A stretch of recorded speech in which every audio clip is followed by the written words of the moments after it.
প্রয়াগরাজ মহাকুম্ভ মেলা নিজের এলাকা না হলেও অতিরিক্ত পুলিশ সুপার হিসেবে ডিউটি পড়েছিল এসপি রনিতা ম্যাডামের। সকাল সকাল তিনি ব্রাহ্ম মুহূর্তে ত্রিবেণী সঙ্গমে স্নান সেরে পূর্ণ লাভ করে তারপর তৈরি হয়ে ডিউটিতে এসেছেন। ডিউটি চলাকালীন তিনি হঠাৎ তার মৃত মাকে ভিক্ষা করতে দেখলেন, কিন্তু তিনি নিজের মাকে চিনতে পারলেন না। যখন চলে যাচ্ছেন তখন তার মা তার নাম ধরে জোরে ডেকে উঠলেন। ঘুরে তাকিয়ে তিনি তো নিজের চোখেই বিশ্বাস করতে পারছেন না, কারণ তার মা তো 2 বছর আগেই মারা গেছেন। কিন্তু এবার তার মাকে চিনতে পেরে আনন্দে জড়িয়ে ধরলেন। মা মেয়ের এই মিলন দেখে তার সহকর্মীরা এবং আশেপাশের পুণ্যার্থীরা সবাই অবাক হয়ে গেল। কিন্তু কি করে এটা সম্ভব হলো? একজন মৃত মানুষ কিভাবে ফিরে এলো? আবার এসপি ম্যাডাম তার মাকে প্রথমে কেন চিনতে পারলেন না? এই সমস্ত প্রশ্নের উত্তর জানতে এবং ঈশ্বরের অলৌকিক গল্প কথা জানতে ভিডিওটি শেষ পর্যন্ত দেখুন। চলুন শুরু করি আজকের গল্প। মধ্যপ্রদেশের একটি ছোট্ট গ্রাম। রনিতা নামে একটি মেয়ে একান্নবর্তী পরিবারে বাস করত, যে পরিবারে তার সাথে তার বাবা মা, কাকু কাকিমা, কাকুর ছেলে মেয়ে সবাই ছিল। তার দাদু ঠাকুমা অবশ্য বেশ কিছুদিন আগেই গত হয়েছেন। তাদের পরিবার চাষবাসের উপর নির্ভর হলেও তাদের সচ্ছলতা ও আড়ম্বরে কোনো অভাব ছিল না, কারণ তাদের জমি জায়গা ছিল অনেকটা। এইভাবে তারা সবাই একসাথে সুখ শান্তিতেই বসবাস করত। কিন্তু রনিতা যখন ক্লাস 7-এ পড়ে, সেই সময় তার বাবা অন্যান্য দিনের মতো একদিন মাঠে গিয়ে আর বাড়ি ফিরে আসেননি। সাপের কামড়ে ওখানেই তার মৃত্যু হয়। রনিতা হয়ে গেল একজন পিতৃহারা সন্তান। রনিতার মা আরতি দেবী খুবই ভেঙে পড়লেন, কিন্তু কিছুদিনের মধ্যেই আঘাতটাকে সহ্য করে নিজের মনকে তিনি শক্ত করলেন, কারণ এখন যে তাকে রনিতার মা বাবা দুটো ভূমিকাই পালন করতে হবে। কিন্তু তিনি তখনও জানতেন না যে তার জন্য একটা আরো বড় আঘাত অপেক্ষা করছে।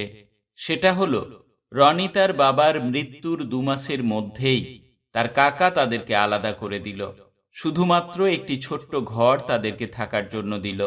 তাতেও আরতি দেবীর তেমন কোনো অসুবিধা হতো না, কিন্তু আরতি দেবীকে কোনো জমি জায়গার ভাগ দিলেন না। বললেন তার বাবা মানে আরতি দেবীর শ্বশুর মশাই নাকি সব জমি তার নামেই উইল করে দিয়ে গেছেন। রনিতার বাবাকে কিছু দেননি, তিনি উইল দেখিয়েও দিলেন। আরতি দেবী জানেন এটা সম্পূর্ণভাবে মিথ্যা, উইলটা জাল উইল, কিন্তু তা সত্ত্বেও তিনি কিছু করতে পারলেন না। তিনি একজন বিধবা মহিলা, এই সব ব্যাপার এত জানেন না, তাই আইনি জটিলতা কাটিয়ে জমি আদায় করতে পারলেন না। অগত্যা তিনি কাপড়ে জড়িবুটি বসানোর কাজ করে এবং অল্প কিছু জমি যেটা দয়া হিসাবে তার কাকা দিয়েছিল তা দিয়েই সংসার চালাতে থাকলেন এবং নিজের মেয়েকে মানুষ করতে লাগলেন। পরিবারের লোকের কাছ থেকেই এমন অনাচার দেখে আরতি দেবী মেয়েকে উৎসাহ দিতেন বড় হয়ে প্রশাসনিক বড় কোনো পদে চাকরি করার, প্রশাসনিক পদে কাজ করে মানুষকে ন্যায় বিচার দেওয়ার। রনিতা পড়াশোনায় খুব ভালো ছিল, আর সে চোখের সামনে তার কাকার অনাচার দেখেছিল। তাই সে মায়ের কথা শুনে মাকেও কথা দিয়েছিল যে সে খুবই চেষ্টা করবে বড় কিছু হওয়ার। মায়ের কথা এবং তার নিজের অদম্য জেদ তার পড়াশোনার প্রতি আগ্রহ আরও বাড়িয়ে দিল। সে আরও ভালো রেজাল্ট করল এবং স্কলারশিপ পেতে শুরু হলো। মাধ্যমিক ও উচ্চ মাধ্যমিকে ভালো রেজাল্ট করার পর আরতি দেবী তাকে শহরে পাঠালেন পড়াশোনা করার জন্য। তার স্বামীর স্বপ্ন ছিল রনিতাকে শহরে রেখে লেখাপড়া করাবে, তাই কষ্ট করেও তিনি স্বামীর সেই কথা মেনে চলার চেষ্টা করলেন। রনিতা শহরে গিয়ে ইউপিএসসি কোচিংয়ে ভর্তি হলো এবং ভালোভাবে পড়াশোনা শুরু করলো।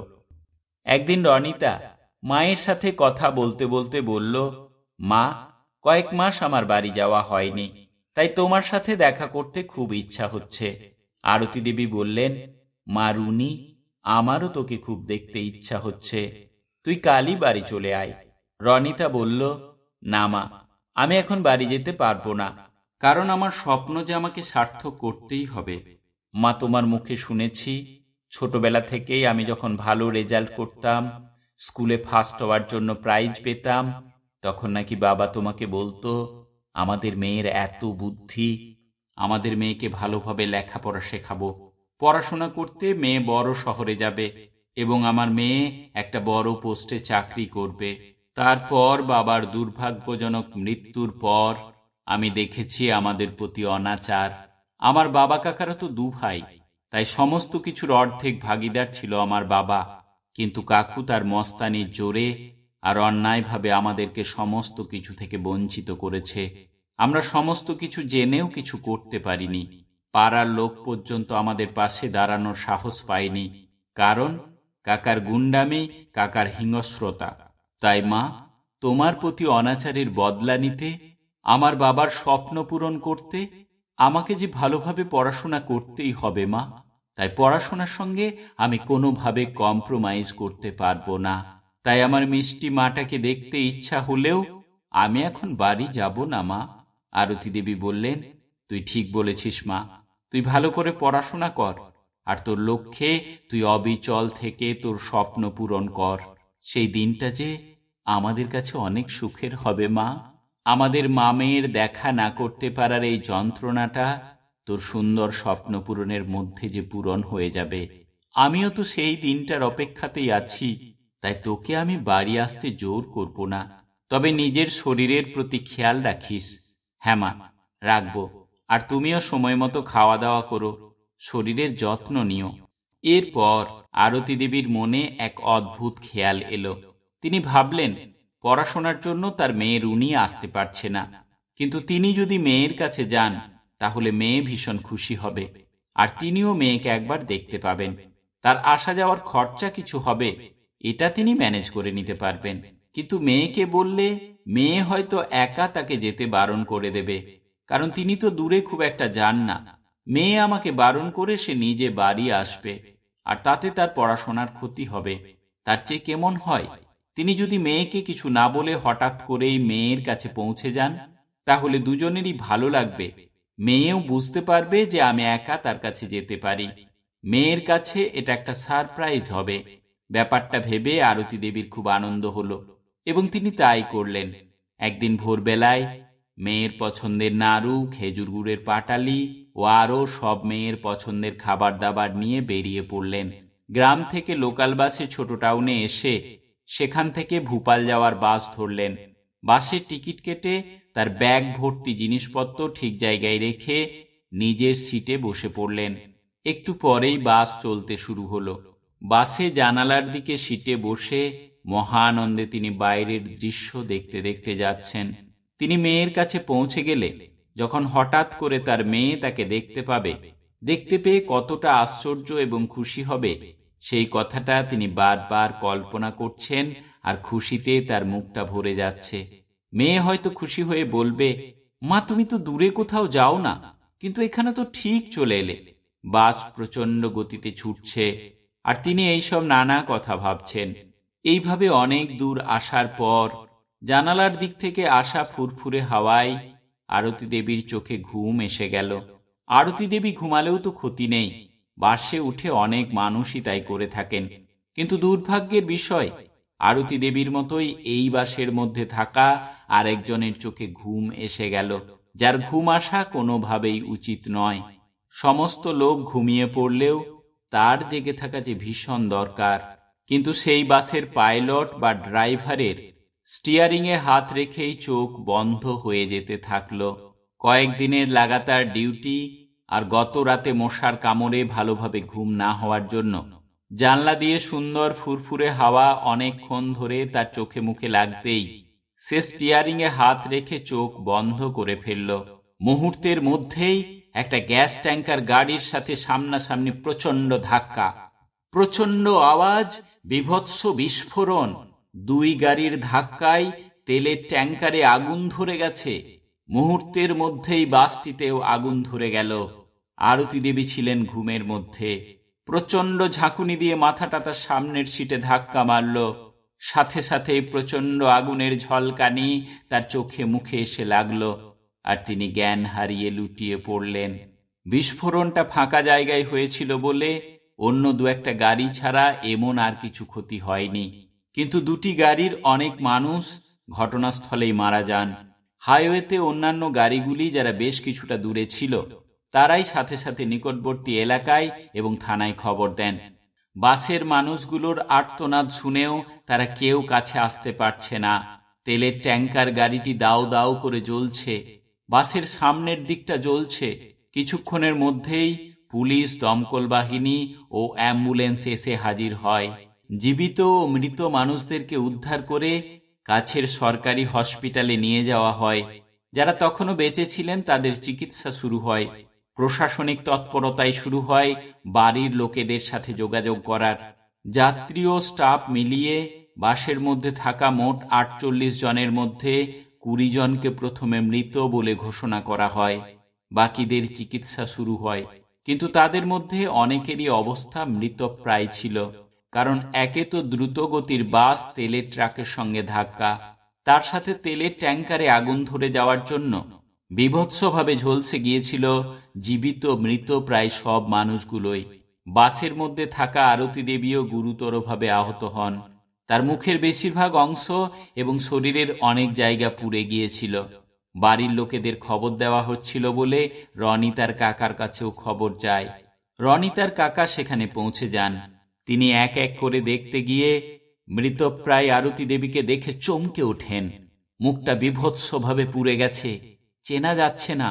দেখে মনে হচ্ছে গুরুতরভাবে আহত, বাঁচবে কিনা ঠিক নেই।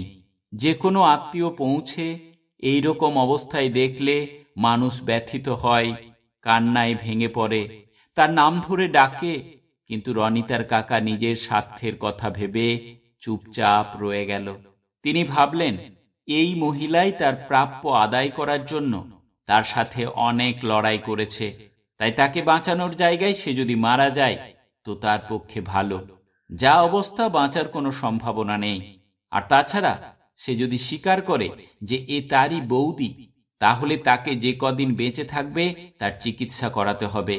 আর মারা গেলেও এতটা দূর থেকে মৃতদেহ নিয়ে গিয়ে তার কাজকর্ম করা অনেক খরচা হয়ে যাবে। তার চেয়ে সে যদি চিনতে অস্বীকার করে, বলে এখানে তার পরিচিত কেউ নেই, তাহলে তার আপাতত জমির ভাগ নিয়ে বলতে আসার কেউ রইল না। আর মা নিখোঁজ হয়ে গেছে জেনে রনিতাও মাথা ঠিক রাখতে পারবে না, তার পড়াশোনা লাটে উঠবে। আসলে রনিতার ভালো বুদ্ধির জন্য তার কাকা কাকিমার প্রচন্ড হিংসা, কারণ তাদের ছেলে মেয়েদের বুদ্ধি একেবারেই ভালো নয়, তারা ঠিকমতো পাস করতে পারে না।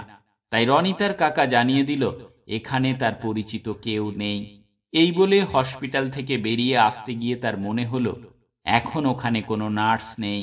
কেমন হয় যদি এখনই অক্সিজেনের নজেলটা সবার অলক্ষ্যে বন্ধ করে দেয়, তাহলে তো এখনই সব শেষ। সে এই সুযোগ ছাড়বে না। তাই চুপি চুপি আবার গিয়ে সবার অলক্ষ্যে আরতি দেবীর অক্সিজেন সাপ্লাইয়ের নজেলটা বাঁ হাতে করে বন্ধ করে দিয়ে আর দাঁড়ালো না, গট গট করে বাইরে বেরিয়ে এলো। হসপিটালের মেন গেট থেকে বেরোনোর সময় ভাবল এতক্ষণে সব শেষ। এদিকে রনিতা তার পড়াশোনা নিয়েই ব্যস্ত। এমনিতেই মা মেয়ে বেশ কয়েকদিন পর পর কথা বলতো, তাই রনিতা মায়ের ফোনে সুইচ অফ পেয়ে প্রথমে জিনিসটাকে গুরুত্ব দিল না, কারণ তার মা প্রায়ই এরকম করে থাকেন। নিজের কাজের ব্যস্ততায় ফোন ঠিকমতো চার্জ দেন না।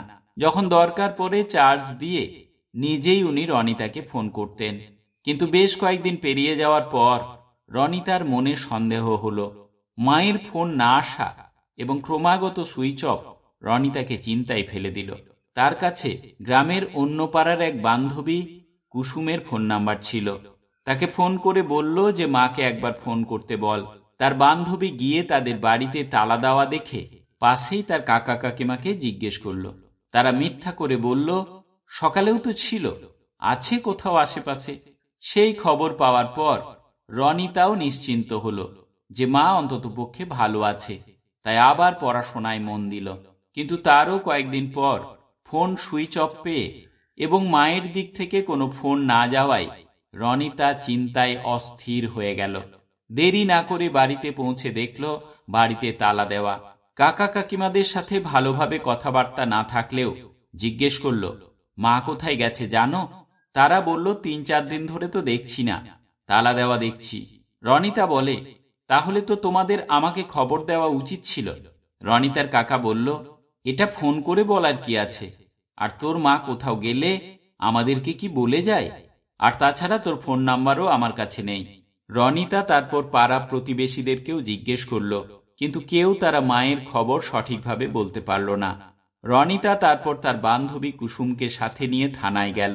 থানায় গিয়ে বলল, 3-4 দিন ধরে আমার মাকে পাওয়া যাচ্ছে না, থানায় কোনো খবর আছে কিনা। একজন পুলিশ কর্মী রেজিস্টার দেখে বললেন, না, গত 2-1 মাসের মধ্যেও এমন কোনো খবর নেই। নিখোঁজ ডায়েরি করে ফোন নাম্বার দিয়ে যান, কোনো খবর পেলে জানাবো। পুলিশ কর্মী বিবরণ নোট করতে গিয়ে যখন জিজ্ঞেস করল, নিখোঁজ হওয়ার সময় তোমার মা কি রঙের শাড়ি পরেছিল? রনিতা বলল, সেটা ঠিক বলতে পারবো না, কারণ আমি তো এখানে ছিলাম না, আমি ভূপালে থাকি। তখন পুলিশ কর্মী জিজ্ঞেস করল, আপনি ঠিক করে বলুন তো, আপনার মা 3-4 দিন আগেই নিখোঁজ হয়েছেন নাকি আরো বেশি? কারণ আজ থেকে প্রায় 20 দিন আগে ভূপালগামী একটি বাস দুর্ঘটনায় অনেক মানুষ মারা গেছেন। যদিও সবার বাড়ির লোককে খবর দেওয়া হয়েছিল, আপনারা খবর পাননি, মানে আপনার মা ওই বাসে ছিলেন না। অফিসারের শেষের দিকের কথাগুলো রনিতার কানে ঢুকল না, কারণ সে জানে 22 দিন আগে শেষ তার মায়ের সাথে কথা হয়েছে। তাহলে কি তার মা কোনো কারণে তার কাছে যাচ্ছিল? সেও শুনেছে বাস অ্যাক্সিডেন্টের কথা। ভাবতে গিয়ে রনিতার বুকের ভেতরটা মোচড় দিয়ে উঠল। কুসুম জিজ্ঞেস করল, আরতি কাকিমা ওই বাসে ছিল কিনা? তাহলে সেটা আমরা কিভাবে জানতে পারবো? পুলিশ কর্মী তখন তাদেরকে যেখানে দুর্ঘটনা ঘটেছিল সেই এলাকার থানা ও হসপিটালের নাম ঠিকানা দিল। তারা এরপর সেই হসপিটালটাই গেল। সেখানে গিয়ে জানতে পারল, স্পট ডেথ এবং হসপিটাল ডেথের সমস্ত মৃতদেহগুলি পোস্টমর্টমের পরে তাদের বাড়ির লোক নিয়ে গেছে। 5 জন লোক কিছুটা সুস্থ হয়ে বাড়ির লোকের সাথে বাড়ি গেছে এবং বাকি 11 জন এখনো গুরুতরভাবে অসুস্থ থাকায় তাদেরকে সদর হাসপাতালে পাঠানো হয়েছে। তাদের নাম আমাদের ওই অফিসে গিয়ে দেখে নিন। রনিতা ও কুসুম দেখল ওই 11 জনের মধ্যে রনিতার মায়ের নাম নেই। এরপর তারা ওই থানায় গেল। থানার এক পুলিশ অফিসার রেজিস্টার দেখে বলল, হ্যাঁ, আরতি মান্না মানে আপনার মা ওই বাসে ভূপাল যাওয়ার টিকিট কেটে উঠেছিলেন। ওই বাস স্ট্যান্ডের টিকিটের কার্বন কপি থেকে আমরা তার ডিটেলস পেয়েছি এবং আপনার বাড়ির লোককে খবর দেওয়া হয়েছিল, কিন্তু হসপিটালের লিস্টে আপনার মায়ের নাম পাওয়া যায়নি। আর আপনার বাড়ির লোক এসে জীবিত ও মৃত সবাইকে দেখার পরও আরতি দেবীকে দেখতে পাননি। তার মানে আপনার মা তেলের গাড়ির 2 জন স্টাফ, বাসের ড্রাইভার এবং আরো 2 জন যাত্রীর মতোই স্পটেই মৃত্যুবরণ করেছেন, যাদের মৃতদেহ আর উদ্ধার করা সম্ভব হয়নি, যাদের দেহ ছিন্ন ভিন্ন হয়ে অথবা পুড়ে গিয়ে নিশ্চিহ্ন হয়ে গিয়েছিল। 3 মাস পর আমাদের রিপোর্টের উপর ভিত্তি করে ডেথ সার্টিফিকেট পেয়ে যাবেন। রনিতা ওখানেই কান্নায় ভেঙে পড়ল। তার একমাত্র অভিভাবক, একমাত্র আপনজন, যে তার কাছে বাবা মা ভাই বোন সব কিছু, সে আজ তার কাছে নেই। কি হবে এই জীবনে বেঁচে থেকে? তার বান্ধবী কুসুম তাকে সান্ত্বনা দেওয়ার চেষ্টা করল এবং তাকে বাড়ি নিয়ে এলো। রনিতা কয়েকদিন কুসুমের বাড়িতেই থাকলো, কিন্তু মা না থাকার যন্ত্রণায় সে খেতে পারে না, ঘুমাতে পারে না। এইভাবে বেশ কয়েকদিন পার হলো। রনিতা একটু ধাতস্থ হয়েছে, কিন্তু তার এখন কিছু ভালো লাগে না। রনিতার মায়ের এই মর্মান্তিক খবর যখন রনিতার ভূপালের 2 বান্ধবী ও একজন বন্ধু জানতে পারল, তারা 3 জনে একসাথে রনিতার কাছে এলো। বছর 2-এর পরিচিত হলেও তারা 3 জনেই রনিতার খুব কাছের বন্ধু ছিল। তাই তারা জানতো রনিতার কাছের বলতে তার মা ছাড়া আর কেউ নেই। তাই একা এখানে থাকলে ও ডিপ্রেশনে চলে যেতে পারে। সেজন্য তারা ভূপালের মেসের বাড়িতে রনিতাকে নিয়ে গেল।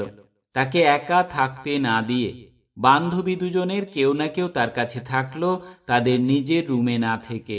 এইভাবে 3 জন বন্ধু মিলে তাকে বুঝিয়ে সুজিয়ে অনেকটা শান্ত করল। তাকে তার মা বাবার স্বপ্নের কথা স্মরণ করিয়ে অনুপ্রেরণা যোগাতে থাকলো। তাকে বলল, ইউপিএসসি পরীক্ষায় পাস করে বড় চাকরি পেয়ে তোমার মা বাবাকে উৎসর্গ করো। তাদের সহমর্মিতা ও অনুপ্রেরণায় মনের মধ্যে যন্ত্রণা নিয়ে কিন্তু নতুন উদ্যমে রনিতা আবার পড়াশোনা শুরু করলো। পড়াশোনার খরচ চালাতে গিয়ে তার কাকা যেটুকু জমি দিয়েছিল সেটাও বিক্রি করতে হলো, কিন্তু তাতেও সে হার মানল না। তার পরিশ্রম, বুদ্ধি আর হার না মানার মানসিকতায় ঈশ্বর যেন খুশি হলেন। তাই সে ইউপিএসসি পরীক্ষায় পাশ করে একজন এসপির পদে নিযুক্ত হলো। এদিকে অ্যাক্সিডেন্টের পর আরতি দেবী যখন হসপিটালের বেডে শুয়ে মৃত্যুর সঙ্গে পাঞ্জা লড়ছিলেন, তখন রনিতার কাকা মেরে ফেলার চেষ্টা করলেও তার চেষ্টা নিষ্ফল হয়েছিল। কারণ যেই রনিতার মায়ের শ্বাসকষ্ট শুরু হয়েছিল, পাশের বেডের পেশেন্টের বাড়ির লোক তাড়াতাড়ি নার্সকে ডেকে দিয়েছিল। তারা এসে দেখে যে অক্সিজেন পাইপের নজেল অফ। তাড়াতাড়ি তারা চালু করে দেন, তবে কিভাবে ওটা বন্ধ হয়েছিল তার সমাধান তারা পাননি। এরপর আরতি দেবীর শরীরের যখন একটু উন্নতি হলো, তখন তারা তার নাম জিজ্ঞেস করেন, কিন্তু তখন স্পষ্টভাবে কথা বলার মতো ক্ষমতা ছিল না। তাই তার নাম আরতি মান্না এর বদলে শুনেছিল মালতী রানা। তাই হসপিটালে আরতি মান্নার জায়গায় নাম নথিভুক্ত হলো মালতী রানা। তাই রেজিস্টারে মালতী রানা নাম দেখলেও রনিতা এবং কুসুম বুঝতে পারেনি। এরপর সুস্থ হয়ে সদর হসপিটাল থেকে ছাড়া পেলে পুলিশ তাকে মালতী রানা নামেই বৃদ্ধাশ্রমে পাঠিয়েছিল মাথায় আঘাত পাওয়ার জন্য। এবং এত বড় অ্যাক্সিডেন্টের পর আরতি দেবীর মাথা ঠিকমতো কাজ করত না। তাই যখন তাকে ঠিকানা জিজ্ঞেস করা হয়েছিল বা কোনো পরিচিত ব্যক্তির নাম জিজ্ঞেস করা হয়েছিল, তিনি বলতে পারেননি। তবে বৃদ্ধাশ্রমে গিয়ে মাঝে মধ্যেই তিনি তার পুরনো স্মৃতিশক্তি কিছু কিছু ফিরে পেতেন। তাই অনেককে তার নাম মালতী নয় আরতি, বাড়ির ঠিকানা এসব বলতে যেতেন। যখনই আবার তারা ডেকে নিয়ে ভালোভাবে জানতে চাইত, তখন আবার কিছুই বলতে পারতেন না। তাই তারা তাকে পাগল ভাবতে শুরু করলেন। এইভাবেই অনেক দিন পার হয়ে গেল। এক সময় একটা স্বেচ্ছাসেবী সংস্থা কিছু বয়স্ক ভিক্ষুককে এই বৃদ্ধাশ্রমে রেখে গেল। তারা সবাই খুশি, কারণ তারা থাকার জায়গা পেয়েছে, সময় মতো খেতে পাচ্ছে। তবে বিমলা নামের একজন বৃদ্ধা খেতে পড়তে পেলেও এই বন্দি জীবনে অতিষ্ঠ হয়ে উঠল। বিমলা মানে এখানে যে বিমলা মাসি নামে পরিচিত, তিনি শুধু এখান থেকে পালিয়ে যাওয়ার সুযোগ খুঁজতেন। কিন্তু এখান থেকে তো বেরিয়ে আসা এত সহজ নয়, তাই কষ্ট করে হলেও তাকে থাকতে হচ্ছিল। এই বিমলা মাসির সাথে আরতি দেবীর বেশ বন্ধুত্ব হয়ে গেছিল। তবে আরতি দেবীর অবস্থা একই রকম, মানে তিনি পুরনো স্মৃতি কিছু মনে করতে পারেন না। হঠাৎ হঠাৎ কয়েক পলের জন্য পুরনো কথা মনে পড়ে, কিন্তু বলতে গিয়েই আবার ভুলে যান। এর মধ্যে শুরু হয়েছে প্রয়াগরাজ মহাকুম্ভ মেলা। এত বড় মেলার আলোচনা এই বৃদ্ধাশ্রমের প্রতিটি বয়স্কদের মুখেও। এটা শুনে ভিক্ষুক বিমলা মাসি আর স্থির থাকতে পারল না। তার মেলায় খেলায় ভিক্ষা বৃত্তি করতে খুব ভালো লাগে। অনেক টাকা পয়সাও পাওয়া যায়, অনেক কিছু দেখতে পাওয়া যায়। তার উপরে প্রয়াগরাজ মহাকুম্ভ মেলায় যেতে পারলে তো মহাপূর্ণ। এই সুযোগ সে হাতছাড়া করতে চাইল না। সে সুযোগ বুঝে দারোয়ানের চোখকে ফাঁকি দিয়ে একদিন ভোরবেলায় বেরিয়ে পড়ল। সাথে একরকম জোর করে নিয়ে এলো আরতি দেবীকে, কারণ আর কেউ তার সাথে যেতে রাজি হচ্ছিল না। আর আরতি দেবীর মনের ঠিক থাকতো না, তাই তিনি কোনটা ভালো কোনটা মন্দ বুঝতে পারতেন না। এরপর তারা দুজন এসে পৌঁছে যায় প্রয়াগরাজ মহাকুম্ভ মেলায়। সেখানে স্নানও করেন এবং বিমলা মাসি তার স্বভাব মতোই ভিক্ষা করতে শুরু করেন। আর তার সাথে সাথে আরতি দেবীকেও তাই করতে বলেন। তাই আরতি দেবী বিমলা মাসির সাথে ভিক্ষা করতে থাকেন। বিমলা মাসি যা খেতে দেয় তাই খান, যেখানে শুতে বলেন তার সাথেই শুয়ে পড়েন।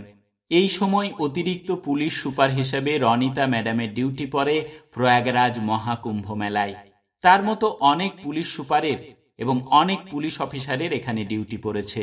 রনিতা ম্যাডাম গত দুদিন ব্যস্ত থাকার কারণে ত্রিবেণী সঙ্গমে স্নান করতে পারেননি, কিন্তু আজ সময় পেলেন। তাই সকাল সকাল ব্রাহ্ম মুহূর্তে ত্রিবেণী সঙ্গমে স্নান সেরে ক্যাম্পে ফিরে তারপর ডিউটি গেলেন। বিমলা মাসি ও আরতি দেবী যেখানে দাঁড়িয়ে ভিক্ষা করছিলেন, রনিতা ডিউটিরত অবস্থায় সেখান দিয়েই গেল। সে বিমলা মাসিকে ও তার মাকে পয়সাও দেয়, কিন্তু সে চিনতে পারে না, কারণ পুড়ে গিয়ে তার মায়ের মুখটা তো আগের মতো নেই। কিন্তু তখনই ঈশ্বরের অলৌকিক শক্তি যেন চেয়েছিলেন মা মেয়েকে মিলিয়ে দেওয়ার। তাই কিছুক্ষণের জন্যেই আরতি দেবীর সম্বিত ফিরে আসে। রনিতা ফিরে আসতে উদ্যত হলেই মা সর্বশক্তি দিয়ে জোর করে ডাকে, রুনি। রনিতা মায়ের ডাক শুনে চমকে উঠে পিছন ফিরে তাকালেন। এবার তার মায়ের চেহারা ও বিকৃত মুখ দেখেও বুঝতে পারলেন এটা তার মা। তাই ছুটে গিয়ে মাকে জড়িয়ে ধরলেন। মা, তুমি এখনো বেঁচে আছো মা? আমরা তো ভাবছি তুমি বাস অ্যাক্সিডেন্টে মারা গেছো। হ্যাঁ মা, আমারও অ্যাক্সিডেন্ট হয়েছিল, তবে আমি বেঁচে আছি। আমি এখন মাথা ঠিক রাখতে পারি না, নিজেই নিজেকে চিনতে পারি না, তাই আয়নায় মুখ দেখি না। তুই ভালো আছিস মা? তুই তো পুলিশের ড্রেস পরে আছিস, তার মানে তুই বড় পুলিশ অফিসার হয়ে গেছিস। আমার জীবন সার্থক করেছিস মা, তুই আমার জীবন সার্থক করেছিস। রনিতা আনন্দে কাঁদতে কাঁদতে মাকে বলল, না মা না, আমার জীবনের সবচেয়ে বড় পাওনা হলো তোমাকে আমি আবার ফিরে পেয়েছি। মা মেয়ের এই মিলন দৃশ্য দেখে আশেপাশের পুটনাথীরা জয়ধ্বনি দিতে থাকলো। তারা একসাথে বলতে থাকলো, জয় বাবা ভোলানাথ, হর হর মহাদেব। রনিতা তারপর মাকে তার নিজের কাছে নিয়ে এলো। ভালো ডাক্তার দেখিয়ে মাকে সুস্থ করলো। যদিও মাঝে মধ্যে এখনো স্মৃতিশক্তি হারিয়ে ফেলেন, তবে ডাক্তার বলেছে সময়ের সাথে সাথে এটা ঠিক হয়ে যাবে। তো বন্ধুরা, এই ছিল আজকের গল্প। আমার এই গল্পটি কাল্পনিক হলেও ঈশ্বরের আশীর্বাদ থাকলে আমরা কিন্তু এই ধরনের ঘটনা ঘটতে দেখি। অনেক মানুষকে তাদের প্রিয়জনের কাছে আবার ফিরতে দেখি। কয়েকদিন আগেই এরকমই একটি কাঁথির ছেলে 18 বছর পর বাড়ি ফিরে এসেছে, যার ডেথ সার্টিফিকেটও 8 বছর আগেই ইস্যু করা হয়েছিল। তবে নিবেদনে গোপীকান্ত চ্যানেলটি কোনো সংবাদ মাধ্যম বা নিউজ চ্যানেল নয়, তাই আমরা বিস্তারিত বিবরণে যাচ্ছি না। গল্পটি ভালো লেগে থাকলে অবশ্যই লাইক করবেন, শেয়ার করবেন আপনার বন্ধুদের সাথে। আর চ্যানেলে নতুন হয়ে থাকলে চ্যানেলটি সাবস্ক্রাইব করে পাশে থাকা বেল আইকন প্রেস করে রাখবেন, যাতে করে পরবর্তী ভিডিওর নোটিফিকেশন আপনাদের কাছে পৌঁছে যায়। ভালো থাকবেন। নমস্কার।